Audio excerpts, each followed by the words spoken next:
আসসালামু আলাইকুম বন্ধুরা, বাঙালি কন্যা চ্যানেলের আরেকটা ভিডিওতে আপনাদের অনেক অনেক স্বাগত।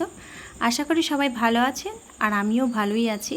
তো আমি আজকে সকাল থেকে ব্লগটা স্টার্ট করে দিলাম। তো আমি এখন আছি ছাদে। এটা আমার ছাদে, দেখুন কত সুন্দর একটা ফুল ফুটেছে, দেখতে পাচ্ছেন, দারুণ দেখতে লাগছে। তো যারা উনুনে রান্না করেন তাদেরকে আমি একটা টিপস দেবো কিভাবে উনুনকে নাড়া দিলে ভালোভাবে মানে বেশ অনেক দিন চলবে, নতুনের মতো একদম, সেটাই আমি আজকে দেখাবো। তার জন্য আমি এখানে উনুনটাকে ভালো করে পরিষ্কার করে নিয়েছি, আর এখানে কিছু কাদা, এই যে এখানে কিছু কাদা আর কুঁড়ো এইভাবে এখানে মিক্স করে নিচ্ছি। এই উনুনটাকে আমি ভালো করে নতুনের মতো করব, কারণ আমরাও যেমন খেতে পছন্দ করি রোজকার বিভিন্ন রকম আইটেম করে, ওদেরও তো একটা কিছু খিদে আছে, তাই ওদেরকে সব সময় না হলেও এইভাবে সুন্দর করে এক সময় করে রাখলে দেখতেও ভালো লাগে, আর নতুনের মতন থাকবে অনেক দিন, যেন মনে হবে এই উনুনটা তৈরি করা। বেশি রোজগার করতে হবে না, রোজগার লাগাতে হবে না। তার জন্য আমি এখন কিছু কাদা দিয়ে আমি এখানটা আগে মানে যেগুলো ভেঙে গেছে সেগুলোকে আগে ঠিক করে নিচ্ছি। এইভাবে আগে আমি জল দিয়ে আগে ভিজিয়ে দিয়েছিলাম উনুনের সব উনুনটাকে, তার উপরে আমি একটু কাদা দিয়ে ভালো করে জল দিয়ে ভিজিয়ে দিচ্ছি।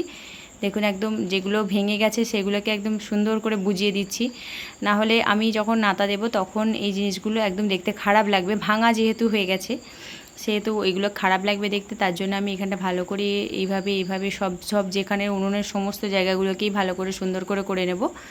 কাদাটাকে একটু শক্ত করে মাখতে হবে, কারণ মানে খুব যে শক্ত নয়, আপনারা দেখতে পাচ্ছেন আমি কীরকম কতটা শক্ত কতটা নরম করেছি। সেইভাবে মেখে আর এইভাবে জল দিয়ে দিয়ে যে ভাঙা জায়গাগুলোকে আমি রিপেয়ার করে নিচ্ছি। আর আমি একটা টিপস দেবো, সেই টিপসটা ফলো করলে একটা উপকরণ দেবেন এই কাদার সঙ্গে, সেই উপকরণটা মিক্স করলে আপনার এই উনুনকে নাতা দিতে রোজগার হবে না, অনেক দিন যাবে, একদম নতুনের মতো থাকবে। সেটা আপনারা পুরো ভিডিওটা দেখুন, দেখতে পাবেন আমি কী টিপস আপনাদেরকে দেখাবো। সত্যি কথা বলতে কি, যারা গ্রামে বাস করে তারা উনুনে রান্না করে, তাদেরকে প্রত্যেক দিন এই উনুনকে নাতা দিতে হয়, তারা উনুনকে নাতা দিয়ে তবে রান্নাবান্না করে স্টার্ট করে। তো আমি এই একবার উনুনে নাতা দিলে আমাকে আর প্রায় সপ্তাহখানেক, দিন দশেক বা বেশি, আরও বেশি আমাকে নাতা দিতে হয় না, কারণ আমি এই উপকরণটা, এই টিপসটা দিয়ে আমি নাতা দিই বলে আমাকে আর বেশি দিতে হয় না। সেই জন্য আমি সবাইকে, আমি নিজেও করি, আমি ওই জন্য আপনাদের সঙ্গে শেয়ার করছি, যেহেতু আপনারা আমারও ফ্যামিলি মেম্বার একজন, আপনারা সবাই, আমি আপনাদের একজন ফ্যামিলি মেম্বার, সেই জন্য আপনাদেরকে আমি দেখাচ্ছি আমি কিভাবে কি করি না করি, সেগুলো সব কিছুই আপনাদের সঙ্গে শেয়ার করবো বলেছিলাম। তার জন্য আমি আজকে এই উপকরণটাও দেবো, আপনাদের সঙ্গে শেয়ার করে নেব। তো আপনারা পুরো ভিডিওটা দেখতে থাকুন। তো তার আগে বলি, আমার চ্যানেলে যে নতুন হবে প্লিজ চ্যানেলটাকে সাবস্ক্রাইব করে পাশে থাকা বেল আইকনটি প্রেস করুন, যাতে আমার চ্যানেলের নতুন নতুন ভিডিও আপনাদের কাছে পৌঁছে যায়। আর আগে যে সাবস্ক্রাইব করে রেখেছেন তাকে অসংখ্য অসংখ্য ধন্যবাদ। দেখুন আমার এইভাবে পুরোটা আমি এই একের উনুনটা আমি পুরোটা কমপ্লিট করে ফেললাম, প্লাস তার সঙ্গে আমি সমস্ত দুদিকে যে আরও দুটো ছিল সেই উনুনগুলোকেও আমি কমপ্লিট করে এইভাবে দিয়ে দিয়েছি, কাদাকে আগে মিক্স করে দিয়ে দিয়েছি। তো এরপর আমি দেখুন কি দিচ্ছি, আমি এইভাবে আগে কাদা একটু জায়গায় গুলে নিয়েছি জলের সঙ্গে, এইভাবে কাদা আর জল দিয়ে এইভাবে আগে নাতা দিয়ে নিচ্ছি। এই যে এইভাবে ভালো করে কাদা আর জল দিয়ে নাতা দিতে হবে, শুধু জল দিয়ে নাতা দিলে হবে না, কাদা তার সঙ্গে জল দুটোই পাইল করে দিতে হবে। এইভাবে সুন্দর করে দিতে হবে, যেন একটু মোটা করে জল দিয়ে কাদা দিয়ে দিতে হবে, খুব পাতলা করে দিলেও হবে না, একটু মোটা করে দিতে হবে। এরপর আমি যে টিপসটা দেব সেটা আপনারা দেখুন, এই টিপসটা আপনারাও ফলো করবেন, যারা উনুনে রান্নাবান্না করেন দেখবেন আপনাদেরও। আমি এই যে দেখুন, এই যে কুঁড়োটা, এই কুঁড়োটা কীভাবে দিচ্ছি দেখুন, কুঁড়ো প্লাস বালি এই দুটোকে একসঙ্গে মিক্স করে এই যে আগে যেগুলোকে আমি নাতা দিয়ে নিয়েছি তার উপরে একবার দিয়ে দিলাম।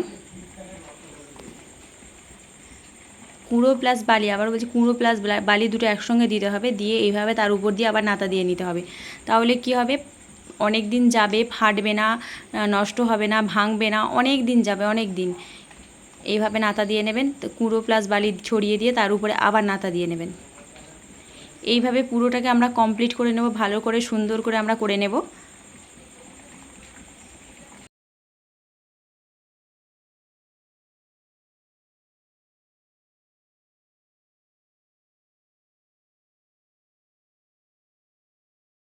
দেখুন আমার এই দিকটাও আমি সেমভাবে করে নিয়েছি, একই প্রসেসে সেই দিকটাও আমি কমপ্লিট করে নিলাম।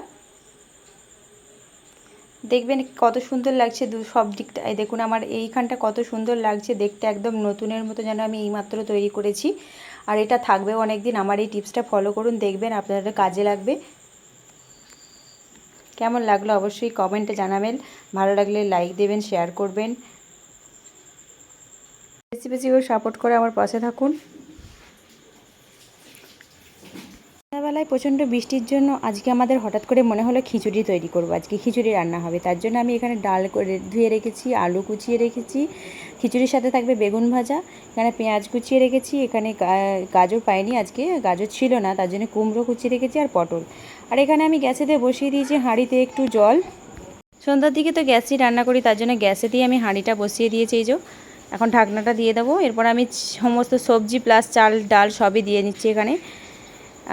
এই যে পেঁয়াজ কুচিটা দিয়ে দিচ্ছি। আমি সবই ভেজে দেবো না, শুধুমাত্র কাঁচাই দেবো। ভেজে দিলে আমাকে অতটা ভালো লাগে না, কারণ চড়া চড়া লাগে, আমি জন্য কাঁচাই দিচ্ছি সবটা।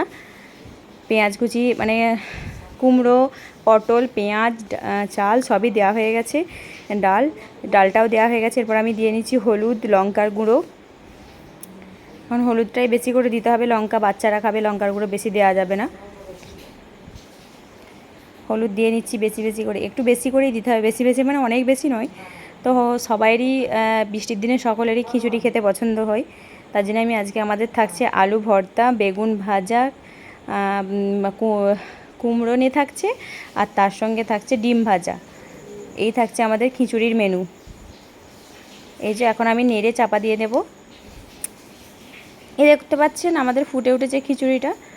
এই দেখুন ভাত ভাত ভাত হয়ে গেছে, চালটা, খিচুড়িও ফুটে উঠেছে। এখন আমরা একটা ঢাকনা দিয়ে ঢেকে দেব, ভালো করে নেড়ে একটা ঢাকনা দিয়ে ঢেকে দেব। এরপর আমি এখানে সোয়াবিনটাকে ভালো করে জল দিয়ে ফুটিয়ে আর এখানে একটু ভেজে নিচ্ছি নুন হলুদ দিয়ে কড়াইতে, তাতে কী হয় সোয়াবিনের একটা গন্ধ থাকে, সেটা থাকবে না।